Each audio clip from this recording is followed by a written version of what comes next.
Hello out there, Facebook. This is Sharon Froshen, the Chief Operating Officer for the Discover Your Path U platform.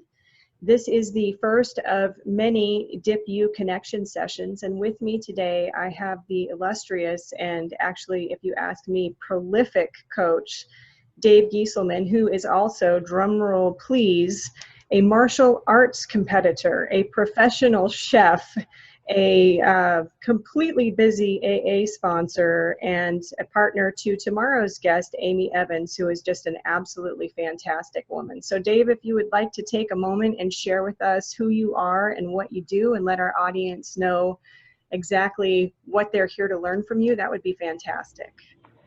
Thank you. And thank you so much for the kind introduction. I am so honored to be here, and I absolutely adore talking to you. So this is a real treat for me. So my name is Dave Gieselman. I am a mindset and empowerment coach, and I have been coaching in one capacity or another for a very, very long time. As Sharon said, I am a retired professional chef. I worked in very high-end food for a long time, beginning as a child. I started very young. And had a long and beautiful career, and I've cooked for politicians and royalty and celebrities and here in Los Angeles, and had a great career. And several years ago, decided that I wanted to throw myself full force into just serving people at the personal development level. So I retired from professional kitchens, and I do that. In addition to that, I've also been sober. Next month will be 20 years of sobriety. I was a homeless man on the streets of Los Angeles here 20 years ago. Through my journey, I have gotten married. I have gotten divorced. I have a teenage son, and I've done a lot of interesting things. One of the things that really informs my coaching is my the Brazilian Jiu-Jitsu I got into about 12 years ago now. Been training Brazilian Jiu-Jitsu. In 2015, I became a world champion, and it's just been a fun journey, and it's just another tool in the belt. So yeah, I've been doing AA for 20 years. And it's been an amazing deal. And what I do today, what I have is the Limitless Life Blueprint that I take people through, and I work with people to touch all sort of aspects of their life, their vision, their purpose, their impact, their clarity, your identity, your connection, your ability to move forward in the face of adversity, and all of these things we touch on, and it's just an absolute pleasure to watch people become something that they never thought possible. It is, isn't it? It really is. So let's connect, buddy. I know that you and we talk a lot. We've met offline. And one of the things that drew both of us into coaching is sponsoring, and having been sponsors and knowing that a lot of sponsoring is in effect coaching to a certain extent. And I love your Become Limitless platform. And one of the things that I'm most interested in for our viewers to know and to understand is how, having been homeless and basically experiencing what everyone ultimately fears the most, which is not having a home, not having money coming in, being completely unable to provide for ourselves, how does having already experienced that give you the ability to reach into people's fears and help them see that there is always a way to avoid those deep-seated fears that we tend to closet and hold on to, that kind of send us into those downward spirals? You know, it's a great question, and it touches a lot of subjects. You know, yeah, my introduction to coaching was sponsorship, and you know, and I was modeled high volume sponsorship when I was very, very early in AA, and so that was just what I did. I just sponsored a ton of people, and found for myself that watching people come alive became became my purpose and became like obviously what I was put here to do, and became a real driver for me. Coming from where I came from, what I get to understand is that what I get primarily is compassion, and as a coach, I come primarily from a place of compassion. It is my most valuable and most powerful tool. Number one, beyond anything else, my ability to be compassionate, to really understand. Look, our clients, very often they have goals, they have dreams, they have things they want to do, but very often they are frightened. Yeah. Right? Things are, for whatever reasons, they cannot affect the changes in their lives. And most of our clients have been trying various ways of trying to do things for a long time. And I get it. I get trying to make changes, and everything I tried made my situation worse. Mm-hmm. And I get it. And so while my coaching is not sobriety based, is not AA based, is not 12-step based, sort of the tenets that I learned do inform it. And there's a lot of meditation. There's a lot of talk about connecting with something greater than yourself, and I don't care what it is, but having a fixed point in the universe that you kind of get, that you attach to is really important, and that's been important for me. Absolutely. Where is it, do you think, that you get the ability to so seamlessly merge compassion and yet responsibility? Because you and I are both big people on personal responsibility, and so often people who are compassionate kind of just skip right over the personal responsibility, thinking that might be too much for the other person. And yet you're so good at marrying those two, which often aren't considered to be compatible. How do you do that? And why is that so important to you? Because the most common sort of relationship that people have with compassion is I don't want somebody to hurt. I don't want somebody to suffer. I don't want somebody to be uncomfortable. I have a truer understanding of what compassion is. And when I don't allow my son, when I don't allow, my clients, when I don't allow my sponsees to feel the impact of their decisions, that's not being compassionate. That now I'm being a helicopter parent. Now I'm protecting you from yourself, and I have no desire to do that. My desire is to teach you how to make better, how to come from a better place, make better decisions, so you don't require protection from yourself. As a father, being a father has informed a lot of my coaching, and my belief as a parent is that as parents, our job is to provide an ever widening perimeter around our children in which they can fail. Yes. I believe the same thing about my clients. My job is to provide fixed points within they can experiment, they can see what works and they can see what doesn't work, and then they can come back, they can bring their results back, and we can really look at them. But you have to have results that you can analyze. And if I protect you from yourself, if I protect you from the world, and if I tell you things that aren't true, it's not actual compassion.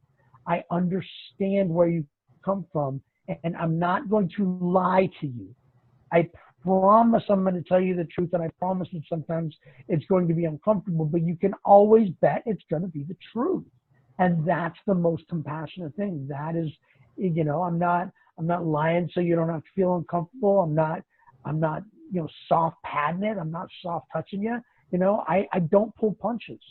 And I'm gonna tell you the truth. And one of my favorite questions when I get started with people is how how do you want your truth?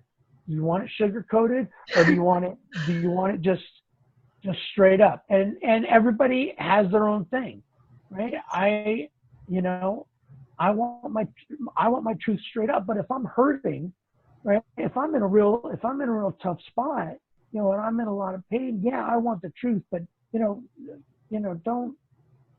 beat me over the head with it, And so being able to meet people where they are emotionally, be able to meet people where they are spiritually and personally, and understand where they're coming from, and to connect with people where they're coming from and meet them where they are, is really the marriage. That's the marriage of compassion and sort of really being able to be honest with their situation. Really being able to meet somebody where they are is what bridges that compassion piece. That's very true.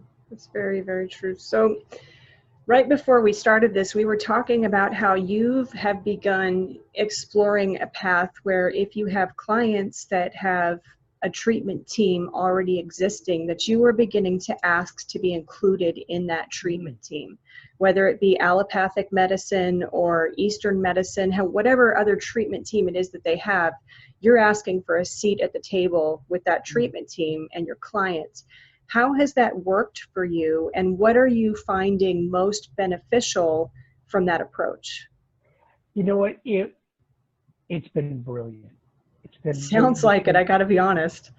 Because that means, if I have a client, and I right now have several that have psychiatrists, that have therapists, that have what happens is very often, we seek different help in different areas of our lives, and so we're getting various sets of information that we're not connecting the dots on. When I actually ask for a seat at the table, and I understand what their therapist's goals are and what their goals are, then what I can do is go, okay, so how about if I coach you toward your therapist and your personal goals? I have no goals other than your goals. My desire is not, I have no horse in that race. Mm-hmm. Right? I have no goals other than getting you to your goals. I have no goals other than getting you to a place where you are happy. You are employing a therapist for a reason. You're employing a psychiatrist for a reason. You're going to these people.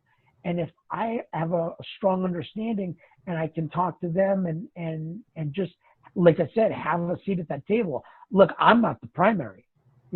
I'm just the guy who understands what the challenges you face and where you want to go.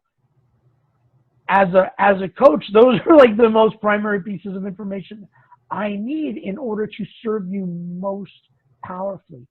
So, and at that point, I can custom design something that puts you exactly where you want to be. Right. So because I think this is such an ingenious way of handling clients who already have an existing treatment team, if you don't mind me asking, do you ask that question on your intake form now that this has begun to work for you so well? And also, what would you suggest that fellow compassionate care professionals, be they life coaches, be they healers, how would you suggest that they breach this subject with their clients?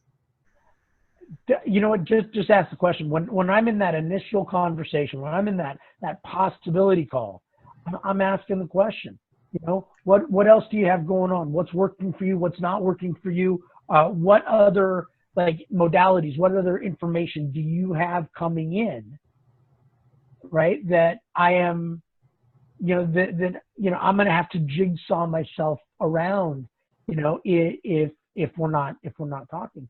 And just ask the question. Just ask the question. Are you seeing a therapist? And the first time I did this with a client, you know, they had some pretty significant brain chemistry issues, and they, you know, I mean, and it was significant. And you know, they asked me to coach them, and I said, on the single condition that you maintain your relationship with your psychiatrist, and I can talk to them. Like that is the condition on which I will coach you. And so they agreed to it, and then gave their psychiatrist permission to speak to me. And it was in this conversation with the psychiatrist who goes, "Oh my God, this is so useful. Like, Yes. can I send other clients your direction? Can I, you know, send other patients your direction? Because as a team, you know, when I'm handling the coaching and they're handling the goal setting and the treatment program and everything else, like, because between doctor and patient, they have very specific goals, and I can bring skill sets into the mix. I can bring trainings into the mix. I can bring accountability and communication, like regular communication, into the mix, which just supports my clients in getting to where they want to be. Mm-hmm. Very true. It indeed does. So I think we don't ask. I think we're afraid. I think that as coaches, as you know, as coaches or healers or anything else, you know, we're afraid of connecting with, you know, real doctors or whatever, you know, kind of getting into that makes. Ask the question. You know, we're all here to serve a specific human, achieve some very, very specific things. The more people are on board with that, the better we all are. The easier everybody's job gets. And don't you think that as more coaches or compassionate care professionals, healers, body workers, etc., if they were to pull this into their own practice and into their own way of doing things, that would help to legitimize this field in the medicine side of the house as well? Very much, very much. When Western medicine or homeopathic medicine or whatever, when we begin being seen as allies and not shortcutters, right? I mean, my mom's a therapist, right? And is not thrilled with, you know, my mom, my sister are both therapists, you know, and they are not thrilled with my deciding to go into coaching, you know, but they understand, the doctors that I'm working with understand that there are things that I can do as a coach that they can't do as a doctor. Yes. You know, because they're, particularly in California, where the laws are so goofy. Sweet, you know, baby Jesus, yes. Yeah. You know, and as a coach, you know, I can really, you know, serve clients in a powerful way, in ways that their doctors can't. But if I'm following their doctor's orders, right, and then getting in and serving them powerfully, it's a great combination. And the doctors are glad to have someone who's holding them accountable to doing the things that they want to do. Mm-hmm. You spoke of how we as compassionate care professionals can be afraid to speak to quote unquote real doctors. Do you think that part of the reason for why this idea occurred to you and part of the reason for why you're so comfortable with it is the way that AA embraced the medical profession as a part of their rollout of a way to deal with alcoholics? For sure. You know, and the fact that as a chef, I was not afraid of going to places, you know, that typically, like, I'm gonna ask. I have a buddy who's a chemist, and I asked him questions about why certain things do certain things. Help me understand what I'm doing here as a jiu-jitsu practitioner. You know, I looked at yoga. I looked at all kinds of things and understand, you know, kinesiology and so look, I just want to apply the right tools. And for me, it's all about right tool for the right job. Absolutely. And so not being afraid to go, and I think very often, we're taught that if you don't have an invitation, you don't go in somewhere. Mm-hmm. I have a seat at that table as much as anybody else. I care about this human. I am invested in their results. I'm invested in the quality of their life. I have a seat at that table, and I will not be afraid to pull out my own chair and sit down. Absolutely. Our Chief Spiritual Officer for the Discover Your Path U platform, Andrea Hendren, asks, what are some of those things that you can do that doctors can't? Depending on the insurance or different stuff. Like I can be in like daily contact. Like I can show up, at your house. I can knock on your door. As a coach, I am not, and this is kind of a double-edged sword. I got to be careful how to say this. As a coach, I do not have a bunch of legal, ethical standards that I need to comply with. That I don't have, I don't have, it's a good example is like HIPAA. Like I am not bound. I'm not stymied by 100 years worth of lawsuits and the rules that came from that. Coaching. So would you think that would be like our ability to meet a client on, say, a video conference call, which often can be hampered by HIPAA regulations, what you can and can't say on video, where you can and can't meet with a client if you're a medical professional? Would those be one of those things? That's exactly it. That's exactly it. And if they need a little extra, and just stuff that a doctor like realistically couldn't do. If I have a client, one of the things they're struggling with is getting to the gym on a regular basis, I'll go, all right, well, Tuesday morning, I'm going to show up at your place and I'm going to walk you. That. Right?